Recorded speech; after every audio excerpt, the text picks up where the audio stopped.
কীভাবে হাত পা ধরে নেবে? দিদির দল করতে গেলে দিদির হাত পা ধরে চলতে হয়, কোনো রোশানল নেই। দিদির যা রোশানল, হাত পা ধরলে সেটা জল হয়ে যাবে। হয়তো ভাগাভাগি হিসাব দেয়নি এখনও, বিদেশ থেকে টাকা, সে টাকা কোথায় কী খরচ হলো না হলো, এখন দিদিকে তার হিসাব দেয়নি যে কত টাকা ধান্দা হবে, কত টাকা থাকবে, কত টাকা যাবে। দিদিকে হিসাব না দিদি দিদি তো রেগে যাবে।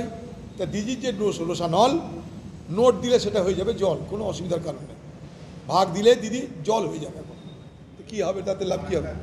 1000টা সাব ডিভিশন হতেই পারে, কী লাভ হবে?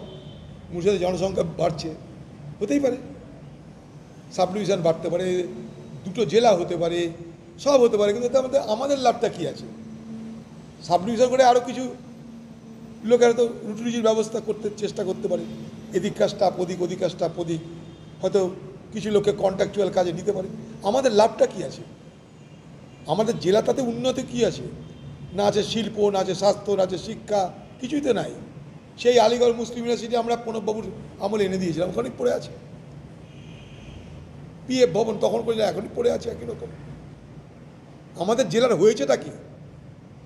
1000টা সাব ডিভিশন করো, আমাদের জেলার হলোটা কি? আমাদের জেলার কিছু হয়েছে কি? আমাদের জেলার কোনো মৌলিক পরিবর্তন হলো কি? আমি এই জেলার মানুষকে জিজ্ঞেস করি। সাব ডিভিশন হলো, কিন্তু দাঙ্গা কেন হলো তা জানলাম না। তৃণমূল কেন দাঙ্গায় জড়ালো তার কোনো জবাব নাই। তৃণমূলের নেতারা কেন অ্যারেস্ট হলো না দাঙ্গায় জড়িয়ে থাকার কারণে, তার কোনো জবাব নাই। সেখানে হিন্দু মরেছে, মুসলমান মরেছে, উভয় সম্প্রদায়ের মানুষ মরেছে, তাদের জন্য পশ্চিমবঙ্গ সরকার কী করলো তার খবর জানা নাই। কি একটা লোককে লালিপপ দেওয়ার জন্য দেখো ভাই মহকুমা করে দিলাম। আরে মহকুমা করে কি করবে? মাথায় দিবে, গায়ে মাখবে, ভাজা করে খাবে, সেদ্ধ করে খাবে, না কি করে খাবে মহকুমা নিয়ে? খুব ভালো করেছে, আমি তাদেরকে সালাম ঠুকব। এবং সারা বাংলার প্রত্যেকটা স্কুলের ছাত্রছাত্রীরা যদি বেলডাঙ্গা স্কুলের এই ছাত্রছাত্রীদের উদাহরণকে অনুসরণ করে, তাহলে হয়তো বা বাংলার মুখ্যমন্ত্রীর চাপে পড়ে আজকের এই সব কিছু হারানো শিক্ষকদের জন্য কোনো বিধি ব্যবস্থা করতে বাধ্য হতে পারে। তৃণমূল অপারেশন সিঁদুর নিয়ে কোনোদিন মাথা ব্যথা ছিল বলে তো আমার জানা নাই।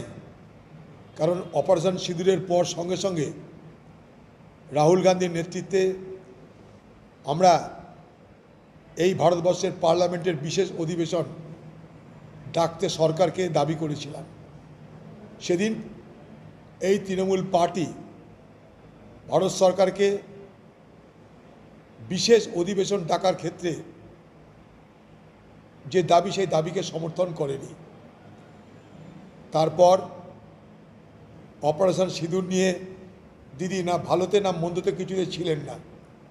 যখন বিদেশে পাড়ি দেওয়ার কথা হলো, 33টা দেশে যাবে 7টা প্রতিনিধি দল, তখন দিদি বলে দিল আমাদেরকে নাজিশ করে কেন্দ্রীয় সরকার আমাদের দলের এমপিকে পাঠাচ্ছে, এটা আমি মানব না। এই বহরমপুরেরই লোকসভার সাংসদ যিনি, তাকে পাঠানোর জন্য অনুরোধ করা হয়েছিল, সে বেচারা পাসপোর্ট তৈরি করে, ভিসা তৈরি করে, সব কিছু তৈরি করে ব্যাগপত্র গুছিয়ে রেডি হয়ে গেছিল। হঠাৎ দিদি গোসা করে বলল, না, আমার খোকাবাবু থাকতে আর কেউ যাবে না। তাই খোকাবাবু গেলেন। তিনি বিদেশে গিয়ে মোদির দলের থেকে নিজে আরও বেশি প্রচার করলেন মোদির হয়ে। এবার এখানে এসছেন, এখানে আবার ভোটের প্রয়োজনে মোদির বিরুদ্ধে গালাগাল দিতে হবে। এটাই তৃণমূল, এটাই আমাদের দেখে চলতে হবে। হ্যাঁ,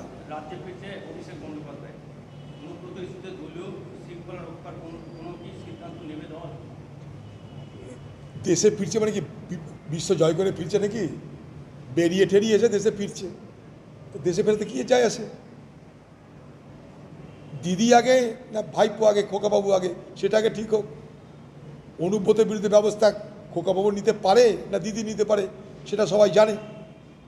খোকাবাবু ফটর ফটর করবে, দিদি ধমক মারবে, চুপ করে যাবে।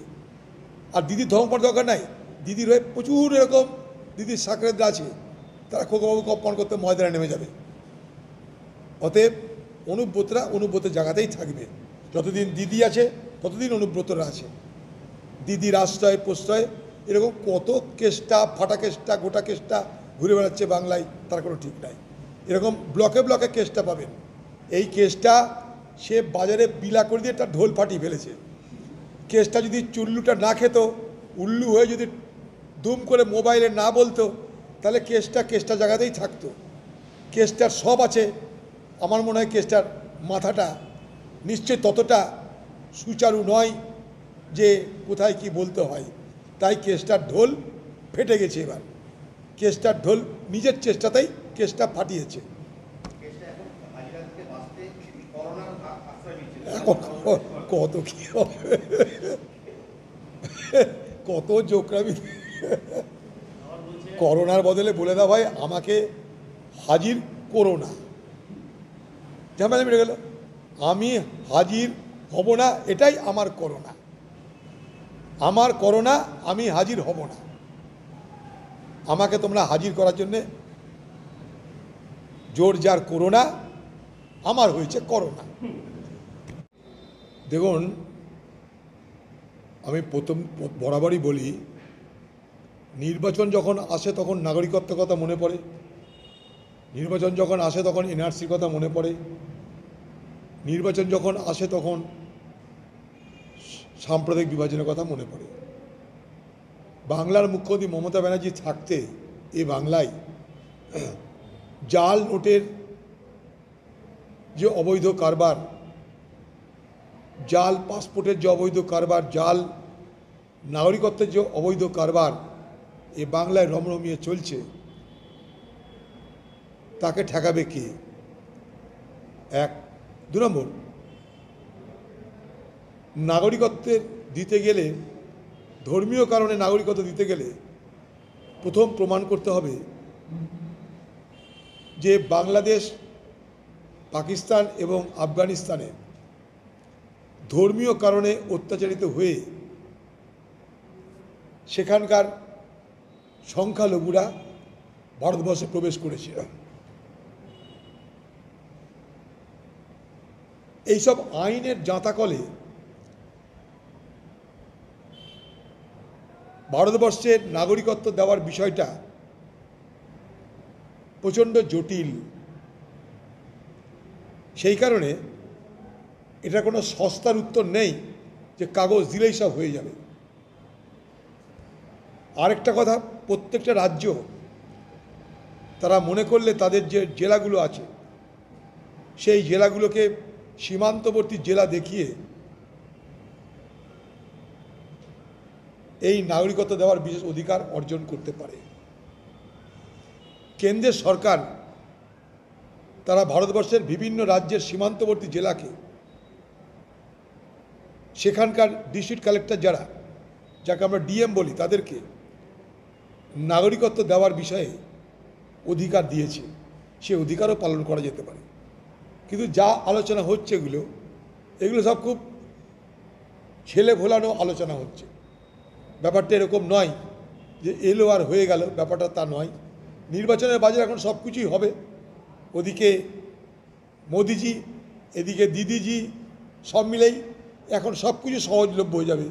এ বলবে আমি আছি, এ বলবে আমি আছি, তু মাই এ খেলা এখন যতদিন না 2026-এর নির্বাচন শেষ হচ্ছে ততদিন পর্যন্ত মোদি আর দিদি, বিজেপি আর তৃণমূলের তু মাই এ খেলা চলতে থাকবে।